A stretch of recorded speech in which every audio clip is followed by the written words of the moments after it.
عقيدان كين عقيدة أهل السنة والجماعة كان عندنا ما تبيكو كبا قرم الإنسان تيريس وردسن شاكتان ندير أهل السنة والجماعة قرآن حديثا بلا اتم بالمان كين قرآن حديثا.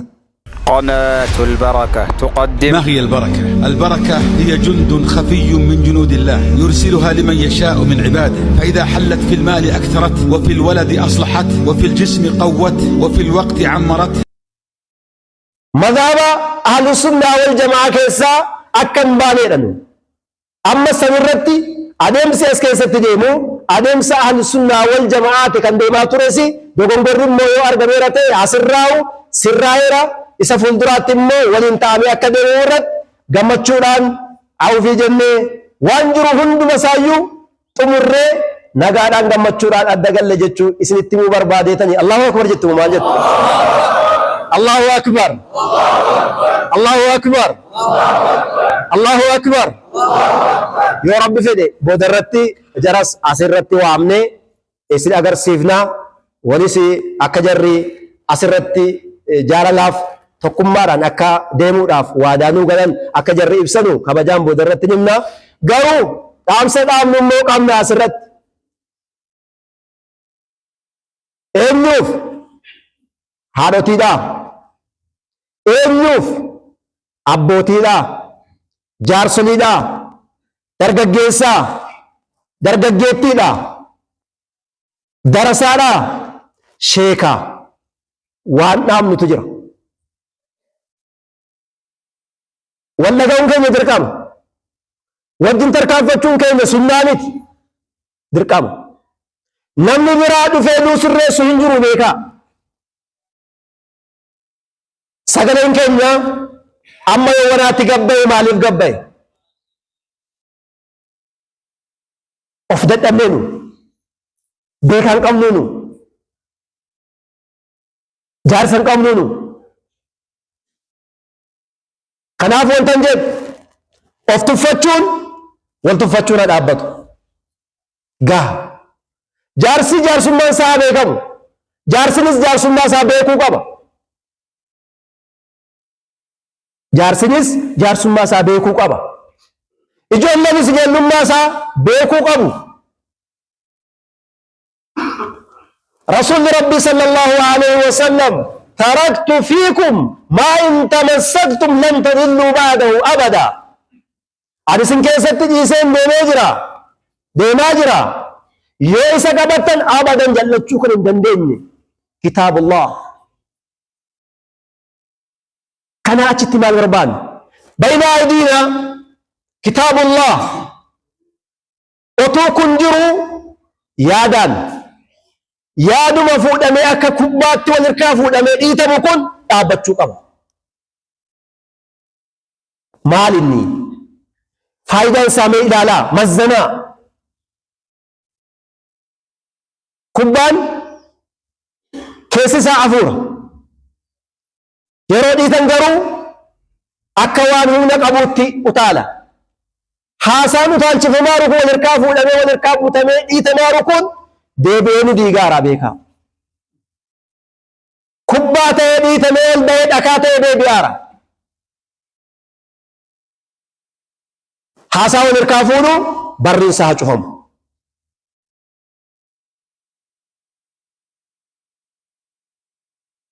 yeroo ammoo barnoonni dhiifameet haasaan nagadamaara kana keessatti naggaadee haasaa jira naggaadee haasaa dhaabbatu naggaadee haasaa dhaabbatu rakkoon jiru rakkoon tokko gara ilmiitiin gara aqiidaatiin gara maaliitiin yoo dhufe beekaa jira manni marii mana marii olaanaa dhimmoota islaamaa maal jechuudha maaliif kaa'ame biiroon maaliif ijaarame maaliif filatame kana hiikuudhaaf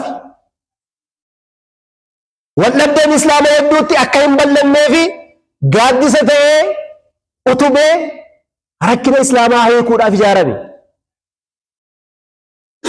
marata maratee taa'ee kursii qabatee aangoo koo haa jedhuufi miti aangoo eeguufi miti kan achi kaa'ame hawaasa islaamaa tajaajiluudhaaf kaadimeedha otoo kun jiru haasaa bakkeetiin namni diigamuun dhaabbachuu qaba jennee ulamaa magaalaa keenyaa Sheikh Abdul Haliim akkasuma Sheikh Mukhtar kaleessa rakkatanii oolanii Sheikh Habib Sheikh Haawiin akka abbootii yookaan ulamaa gurguddaa jennee beeknu biyyi hawaasni keenya beekuu wajjiniin wanti kun dhaabbachuu qaba. Nageenyi hawaasaa ijaaramuu qaba, eegamuu qaba. Barnoonni islaamaa masjida keessaa ka'ee diriiree adeemuu qaba isa jedhu kaa'annee isiniin gahuudhaaf hadha bakka kanatti argame jechuudha. Allahu akbar, Allahu akbar. Garuu gara biraatiin wantan isiniin jedhu sheyni bakka kana tajaajilu sheyni masjida kana Sheikh Nasruddin Ahmad itti gaafatamummaa guddaa isaan irra jira.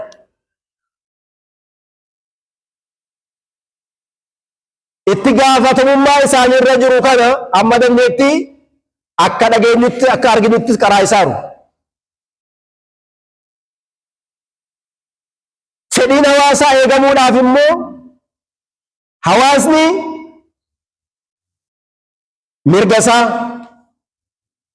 waan silaa barachuu barbaade san waan silaa barsiisamuudhaaf haajamu san itti dhiyaatee baratee gaafatee barachuudhaaf mirga qaba. Deebii kana immoo deebisuudhaaf isaan dirqama qabu. Dirqama isaaniiti malee sunnaa miti.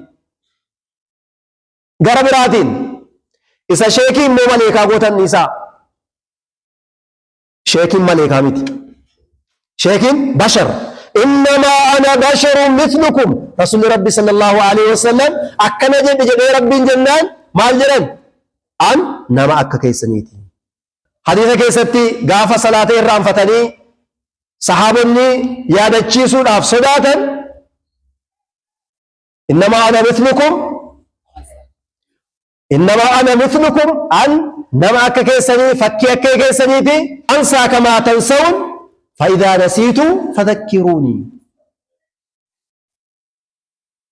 أنا كيسنيتي من الرام فدا أكما سن الرام فتنيتي غافة الرام فدا مونا يادا تشيسا منا وانتيس صداتا نمالني. هذه قاعدة أديمس رسول ربي صلى الله عليه وسلم. شاكين راكبت وانت كنا أرقما شاكين كمت كنزلن شاكين كمت كنزلن وانت جرمو انجرو namni jecha isaa keessatti dogongoruu danda'a. Adeemsa isaa keessatti dogongoruu danda'a. Nabiyyiin hunda dogongoru sallallahu alaihi wasallam namni dogongorre hin jiru. Kullu banii aadama khataa. Hadiisa al-Qudsi keessatti Rabbi maal jedhe? Yaa ibaadi innakum tukhti'uuna bil-layli wan-nahaar. Halkaniif guyyaa dogo sheekiin keessa jira kana keessa jiraamu. Injirumaa? Halkaniif guyyaa dogongortuun gaafa Rabbi jedhu sheekiin keessa hin jiranuu jedhan. Sheekiin keessa jiru. Dogongorri guddaan eessaa ba'e jennaan sheekii akka maleekaatti yaaduudha. Kun dhaabbachuu qaba. Sheekiin maleekaa miti. Hin dogongora. Garuu akkamitti sirreeffama? Faayidaa nasiitu fadakkiruuni gabbaa isaan jenna Rasuulli Rabbi sallallahu alaihi wasallam. Gabbaa isaan jenna. Ajandaa isaa godhadhaan jenna. Yoo irraanfadhe immoo kottaa na yaadachiisa. Sheekii waan akkanaa jira.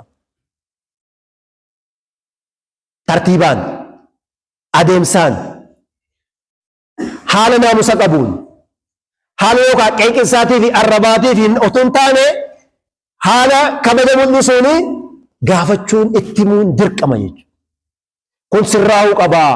Kun immoo as qofaa miti beekaa bakkuma hundatti numa hunda bira jira.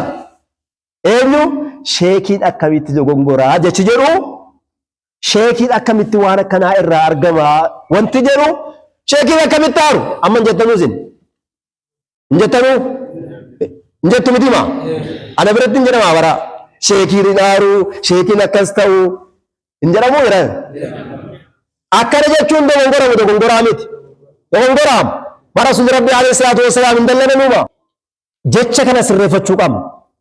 Hin aarame garuu yeroo aarame immoo bifa kamtu bareedaadha isa jedhu irratti haala afurtu jira. Namni aaru haala afur qaba. Hadiisa keessa jira. Tokko nama dafeetuma si'atee aaru. Si'atee immoo dhiisu. Namni akkasii jiru. Naa qabadhaa. Tokko maalin jedhe? Nama si'atee aaru si'atee immoo dhiisu. Aariinsaas dhiisuunsaas maal jedhama afaan Oromootiin? Aariinsaas dhiisuunsaas funyaan irraa jedhamu. Funyaan irraa jedhamu. Hadiisa Tirmizii keessatti himame. Lammaffaa nama dafee aaru nama dafee hin dhiifne. Nama si'atee aaru nama si'atee hin dhiifne. Faallaa sammaati. Maalin jedhe? Maalin jedhe? Nama si'atee aaru si'atee immoo hin dhiisu abadan jechuudha. Qabatee ta'a. Amala namaati kun hadiisa keessatti himame amala ilma namaati. Lama. Sadaffaan nama dafee aaru. Dafee immoo dhiisa. Si'atee aaru gaafa aare immoo si'atee dhiisa.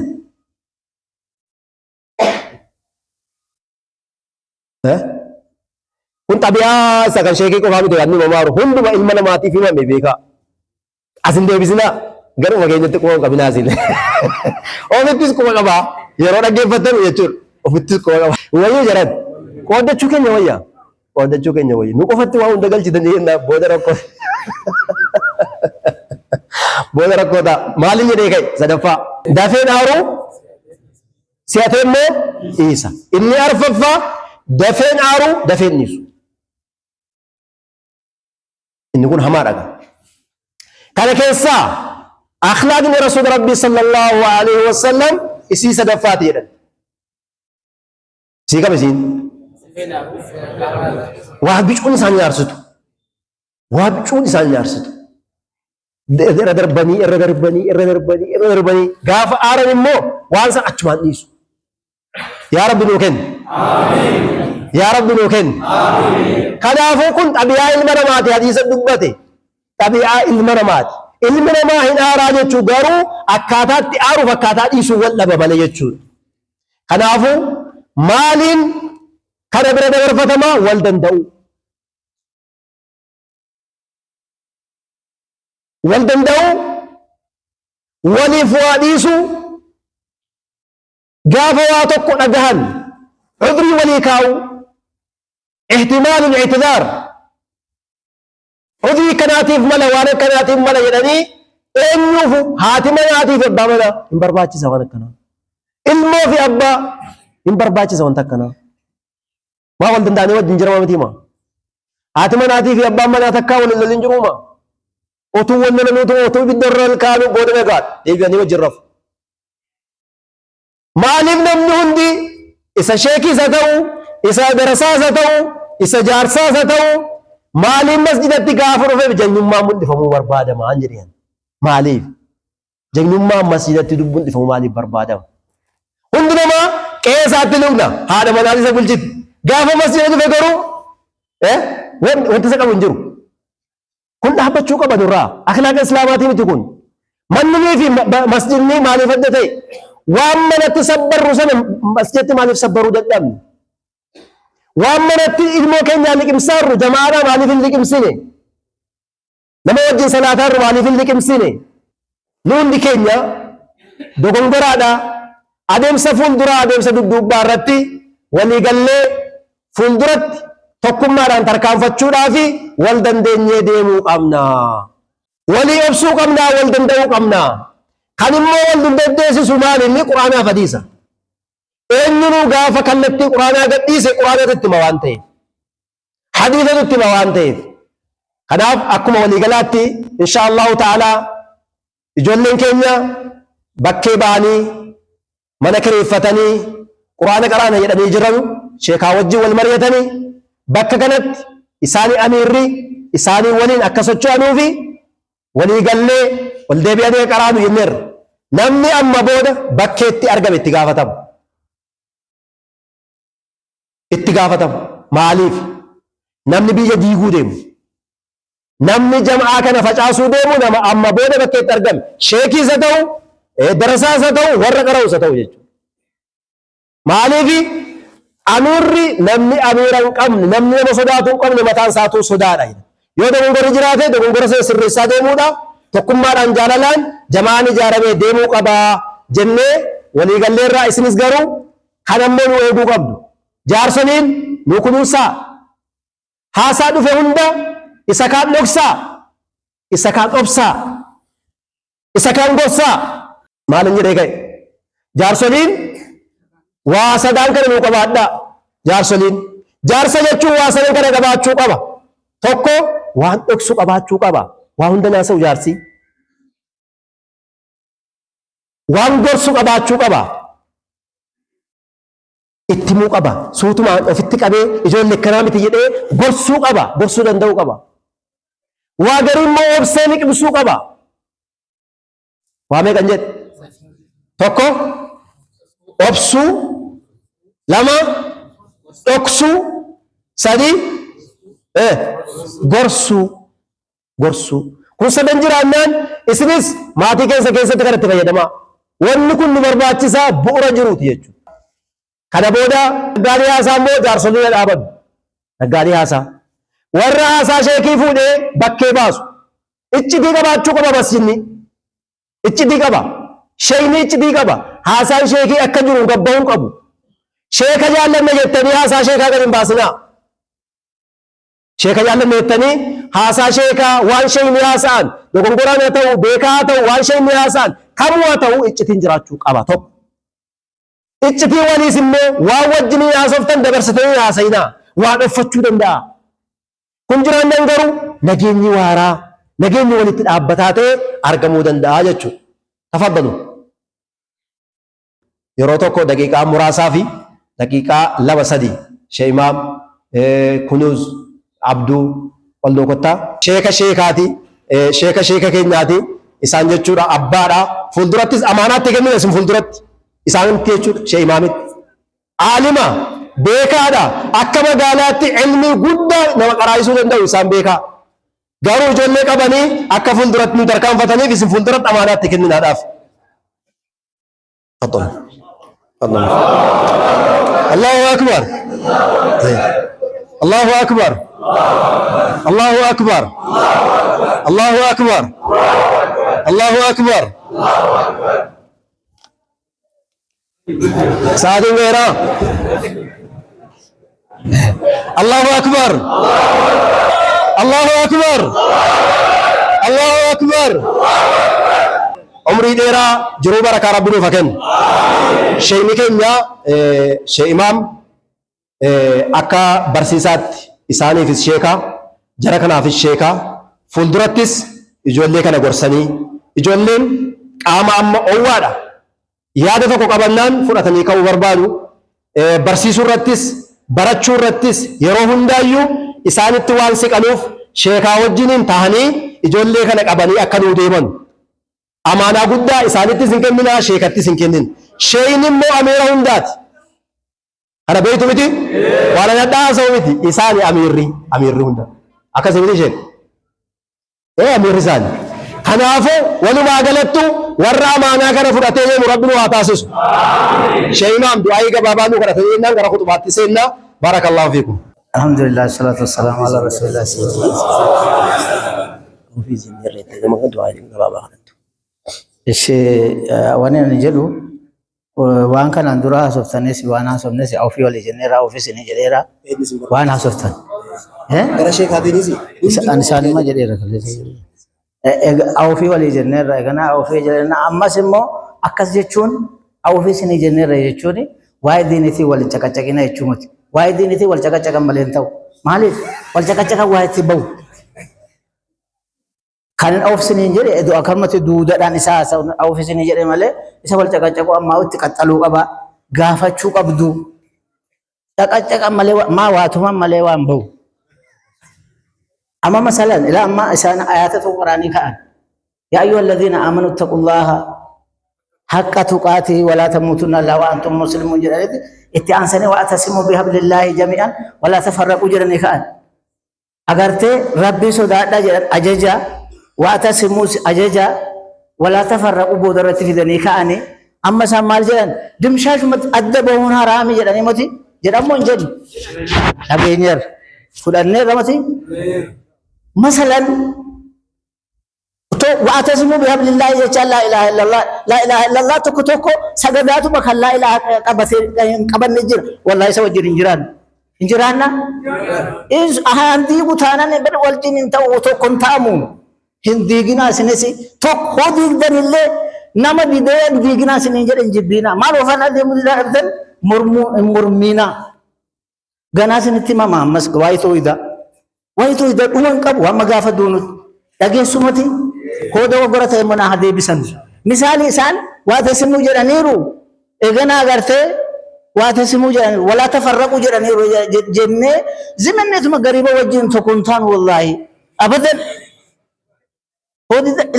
hoollee hojjechuu dadhabdani dhabbaa hojjetu agartee baay'ee caqacaquun baay'ee xuruumuti rabbi booddee keenya rabbi haa tolchu isaan kanas jazaa isaanii rabbi haa kaffalu nuyis jazaa keenya rabbi haa kaffalu rabbi boodarra waliin agartee bakka gaarii kan geenyu rabbi nu haa taasisu Sheekh Ahmadzeen rabbi irraa haa jaallatu dhaabii hedduu taa'abanii nageenyi baay'ee barbaachisaadha tokkummaan barbaachisaadha kan deemaa turres wal hubachuu dhabu malee nageenyumaafi laakiin yedduu keenyatti wal fahamuu dhabuun tartiiba adabaa fi naamusaa hedduutti dhabamuun fagoo wayiitiin nu ga'e kana booda yoo rabbi jedhee adabni isin eegama naamusni isin eegama tokkummaaf nageenyi ni eegama irratti araadii kana irratti bu'ee yoo rabbi isuma argumaanuu godhe ummata keenyaafis biyya keenyaafis khayruma innama sheemaam jedhan booda ammoo diiguun seenaa sheemaamii zaahira fakkeenyaaf madaaminuu afurii tagga'uun afoonni isaa jedhadhu yookaan eebboon akkanaa miti akkana jenne loliisan seenaadha. Utuma ati kitaaba karaa kan utuma isaan karaa isaan waa kaa'ee akkasii miti akkasii walii deela kaa'ame ammoo wallalanii jettanii fuutanii bayinaa nu akkatti waliin haasa'u nu bayinaa akkasuma malee akkasii malee kilaafa bu'uunaa ammas borgollala jechuu miti kan isaanii akka kana kan jedhaas akkuma kana ijoolleen isii ijoolluma jala isaan ofii yoo tolte bareedde akkuma ilmoo ofii nama mararti. Ilmi ofiis immoo yoo abbaatti jallate abbaan ofii haa darbatu badasi jedha abbaan. Haatis akkasuma jettee mitiima. Kanaaf an amma darasaa isaaniiti. Waan inni irraa qara hin qabaa ilmi faraayidaa isa jedhamu bakka cimaa wayii isaan tuna qaraayisa. Sheekii kam irraallee isaan irraan faame isaan hin beeku.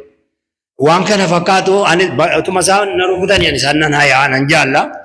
Boris iftaanis wal qabnee waa asfii wajjii hunda hedduutti dhaabne ga'ee kana kan baatu irra guddaa immoo jaarsoliidha. Jaarsolii bakka biraarraa fakkeenya guddaa. Hoyin asii baay'ee wama nama guddarraan dhagaamne fuudhamee fi kan baay'ee nu miidhe.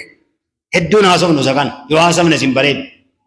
Gadhaabaa ijoolleen jarjaruu mala akka isaan amma jedhan ani jarjaruu mala akkasii miti akkasiinii fi fudhaniitu mana gaarii kun asii facoofuun hin bareeduusi. Kanaan dura sheekii meeqa nu jala baabboo qochisiisee jira.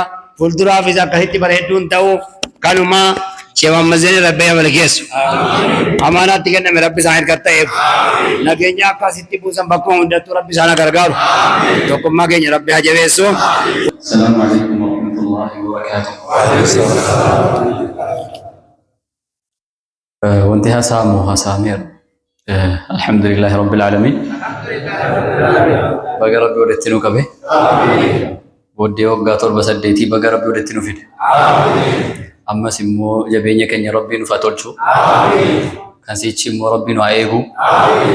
Nama tawhiida irratti jiraatee tawhiida irratti du'u rabbii nu haa taasisu. Nama sunna irratti jiraatee sunna irratti du'u rabbii nu haa taasisu. Hunduma keenya illee nama sunna irra jiraatee sunna irra deemee sunna irratti du'u rabbii nu haa taasisu. Nama nuun tolle immoo rabbii nurraa haa fageessu. Nama nuu qoqqoodu rabbii nurraa haa fageessu. Haadaa wa sallallahu wa sallam ala nabiyyina Muhammad wa ala alihi wa sahbihi ajma'in. إذا إن شاء الله ما أنا أبي سفوت الله يرامي شيخ أبي سفوت الله يرامي نمني مدرو الأبتو يروح الدمي دمارا يروح الدمي دمارا إسا إني بريد شور عديم وجي أكوان اللي بلي سور عديم وتي كان فرأة مجرى حقيقة كيسو مو ربي تنما بيكا وان تيفي اسمي سفوت الله يرامي شيخ اسمي سفوت الله يرامي Afawtu lillah. الله أكبر